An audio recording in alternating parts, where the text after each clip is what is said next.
কে না চাই শাহরুখ খানের সাথে ছবি তুলতে? তো দেরি কেন, চলেন শুরু করা যাক আজকের ভিডিও। আজকে আপনাদের ঘুরে দেখাবো গাজীপুরের খুবই নিকটে 3D আর্ট গ্যালারি।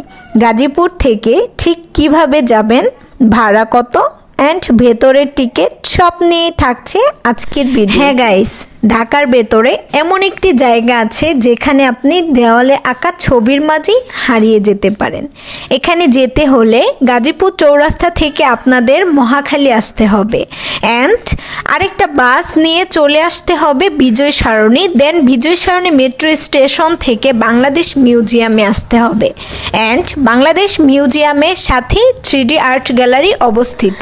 যারা ফটো প্রেমিক তাদের জন্য খুবই পারফেক্ট একটা প্লেস এটি। আপনারা কিভাবে ছবি উঠাবেন সব পয়েন্টগুলো এখানে বলা আছে। আপনারা এবং আমিও নাগিন মুভি তো কতই না দেখেছি, কিন্তু এখানে আপনারা নাগিনের সাথে ছবিও তুলতে পারবেন। দোকানে গেলে তো চা খেয়ে এসে পড়েন, তাই না? এখানে প্লেসটি অসম্ভব সুন্দর ছিল। কথা হবে অন্য ভিডিওতে, আজকে এই পর্যন্তই। আল্লাহ হাফেজ।